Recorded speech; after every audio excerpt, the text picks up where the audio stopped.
Welcome to John's Bible study. So today we are going to see John chapter 4, 1 to 45. It is a very important passage. So John has a very interesting way of writing. In John 3, he brings to focus a religious leader who was a learned man who came at midnight. In chapter 4, he talks about midday. He talks about a Samaritan woman.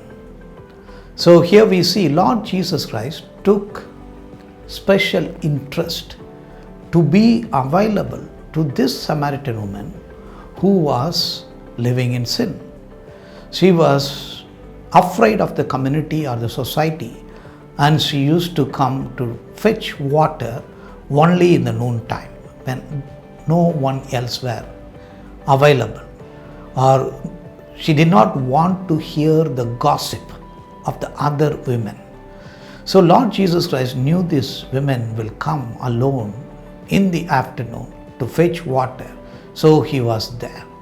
And not only that, as a Jewish man, as a rabbi, he generally should not have any conversation with any Samaritan as well as any Samaritan women. So this was a Samaritan woman, and also the villagers knew that she was living in sin. But Lord Jesus Christ took the initiative. So it is interesting, God takes the initiative. So he said, "Can I have some water?" So the woman was shocked. How you being a Jew can ask water from a Samaritan woman? But Lord Jesus Christ said, he packed the spiritual message there.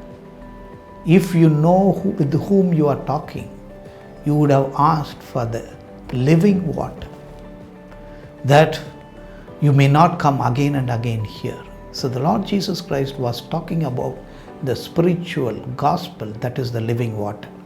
So the message, the truth has to be packaged in a way that people can understand. Then she said, "Can I have that water?" Then Lord brings the core issue. He said, "Bring your husband." She said, "I don't have any husband." Because that side of her life was dark. She was totally a failure. She was longing for love, longing for dignity, longing for affirmation. So 5 men could not give it. So she was having a live-in relationship with the 6th person. The Lord said, "Yes, what you are saying is true." Lord did not condemn her. Lord said, what you are telling is true. Yes, you had all those men in your life, but they did not fulfill what you expected or aspired for. So when the Lord said this, the woman was astonished. "So you must be a prophet." Then she tried to sidetrack. "Yes, we know that the Jewish people say that we have to worship in Jerusalem." Then the Lord said, "The time has come.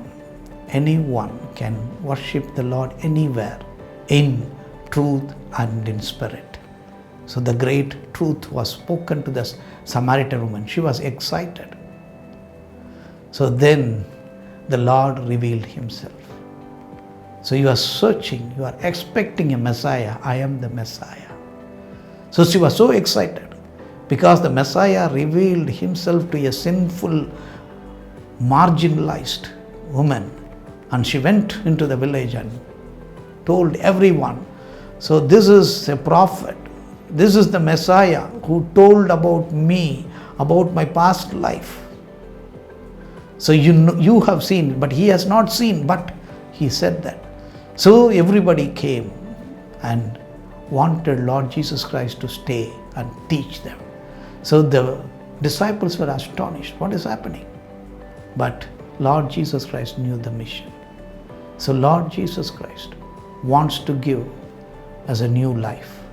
So the Samaritan woman's past life was a failure. Her expectation was a failure.